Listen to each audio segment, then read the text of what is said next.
Hi, I'm Manny Valadez here at the 2016 World Investigators Conference, reporting for the Price of Business for Kevin Price, talking about you and your business. And today we have a special guest, Mr. Vernon Geberth. He is a retired New York City homicide detective. He is one of the featured speakers here, and we're going to have an opportunity to catch up and talk about his practice now. How you doing, Mr. Vernon? I'm doing fine, thank you. Actually, I was a lieutenant commander in the NYPD, and I was commanding officer of Bronx Homicide. Now, in Bronx Homicide, we handled 500 homicides a year, and most of them were drug-related, domestic violence, other cases, but a lot of gangbanger stuff. Over the years, we cleaned a lot of that up, and today it's not as bad, thank God. But during my tenure in the NYPD, when I first came back to homicide, because every time you get promoted, you got to get put into uniform and go through some sort of rigmarole. I always came back within a year because of my background, so I had no problem getting back into investigations. But it took me 3 years to get back to homicide because I was detached to narcotics.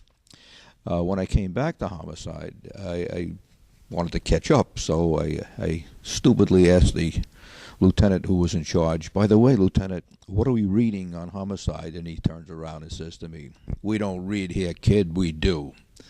At that point, I realized, oops, I got to go to work. I came in there with a whole different aspect. I was concerned about forensics. I didn't like just having confessions. I wanted to see the evidence, because the evidence leads you to the truth. And so on my off-duty time, I would go to the library. In those days, they didn't have the internet. So I would get library cards, and I would pull every book on the shelf that had anything to do with homicide.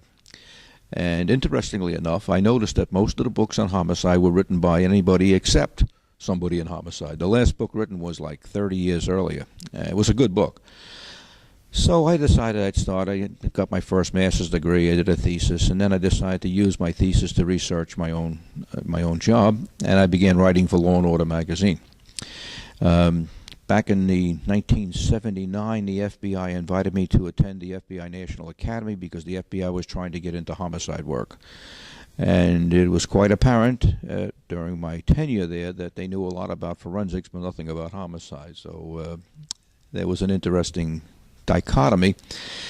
At this point, I decided I need to write a textbook. And then I did. And the first textbook came out in 1982. It was called Practical Homicide Investigation. And since that time, that book has grown, as my knowledge has grown, and we're now in our 5th edition. It's a 1,229-page book. But I also wrote two books on sex-related homicide investigation. I established protocols, and I've written over 150 articles, professional articles, on death investigation and forensics. So that's what I do. I full-time research, study, and share the information with the people that go to my classes, because that's what it's all about. You got to share the information so other people can use it. And of course, I'm very victim-oriented. I believe in the surviving family, the rights of the victims, and I'm very cautious about what cases I consult on, because I don't want to be the person who takes justice away from those families. The motto of my operation is, "We work for God." That means you work for the truth. So everybody in my class has one of these on their wall. Can you hold that up? Sure. I've distributed about 93,000 of those across the world, and they hang in homicide investigators' offices, and this is your copy. Oh, wow, thank you so much. That is such an honor. You know, as you think about, death and murder, I mean, the Lord really doesn't take innocent blood shed lightly. No. I have I'm very lucky. I married my childhood sweetheart. It's a very strong support base for me, and I'm able to talk to her. And interestingly, she's a clinical social worker, so I have my built-in own therapist at home. But she supports what I do, and I have a son that followed in my footsteps in the NYPD, and he was a homicide detective until 9/11, into the Joint Terrorist Task Force. And now I have a grandson in service in the same precinct that his father worked in the South Bronx. So it's a third generation of us. We bleed blue. We're the real blue bloods. There you go. Awesome. Now, I do have a business partner that is former homicide here in Houston. He's worked on 187 cases, and as I've gotten to know him, he definitely says, you can become a bitter person, or some people become alcoholics because they care so much about the work that they do. So what best advice do you have for homicide detectives to you see their work as a work for God, but coming out of it, I think that a lot of detectives are frustrated by the criminal justice system, by things that are happening in society. It's overwhelming when you're working by yourself and not getting any assistance. If you work in certain ghetto areas with the no snitch rule, it's very frustrating because people don't care. They won't come forward, and you carry the burden because the family keeps asking you, what's going to happen? What's going to happen? When's going to be an arrest? What's going, and there's a lot of pressure. So some people do fall by the wayside, and it's not uncommon for people to self-medicate, whether it be alcohol or something else. I have a strong belief in God, and I go to church every Sunday no matter where I am, and I believe in that. I think we have to look to a higher order because it's not up to us down here to figure it out. Okay, we're just passing through, so to speak.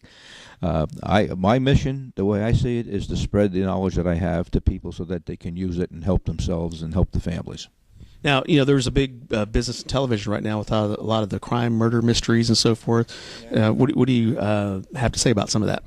Well, I don't think that this should be entertainment, but people like to see it. So what am I going to say? I can tell you personally that Jerry Bruckheimer personally called me up when I was in Las Vegas doing a seminar. I had 175 people in the room. Las Vegas Metro did not tell me there were television producers in the room.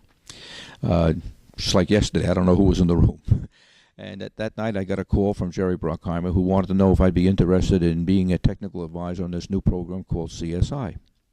And I said to him, thank you very much, but I don't believe in making this entertainment. Our job is hard enough without putting this out to the public. He goes, I think you're making a mistake. I said, nah, that's the way He says, can you recommend anybody else? I said, I have a counterpart in the West Coast in Sacramento, California, Lieutenant Ray Biondi. You can call him. Ray turned him down also because Ray's a real murder cop, and we don't want to make this into entertainment, and that's what really boils down to. Somebody else took the job, and some people say, oh, you could have made a lot of money. Well, if money was my problem, I would have got in trouble in the police department. Money doesn't impress me. Okay, health and goodness and the mission. That's what impresses me. That's awesome. Now, if someone wants to approach you, how do you take on clients? What are ways that you review and take on new clients? Well, I take clients on a case-by-case basis. I don't work against the prosecution unless the person's innocent, and that's very rarely does that happen. I may take some wrongful death cases, but at this point in my life, I am beginning to pull back. I think my wife owes the time she gave up. Over all the years, I traveled all over the country. 71,000 people have been through my program. I personally have investigated, supervised, consulted, and researched on over 8,000 homicides. So I think she needs a break. So it's going to start by the new lifestyle we have. I've cut out a lot of places where I go to. And I'm going to limit my programs to the state of Texas. Texas is I have a big following in Texas, Florida, Alabama, and Pennsylvania. And in between, if there's a case that calls for my attention, I'll take a look at it. Excellent. Well, Texas definitely loves having you here. Well, thank you. I love Texas. I love the attitude. I love the Lone Star State mentality. They're fighting the whole world, and God bless them. Well, thank you, Mr. Vernon, for being on this interview. All right, thank you, Andy. I appreciate it. Again, my name is Andy Valadez. I'm here at the 2016 World Investigators Conference reporting for The Price of Business with Kevin Price, talking about you and your business. And today we had a great opportunity to speak with a homicide detective who's still sharing his expertise and knowledge to help others to bring closure to their open cases. Thank you so much.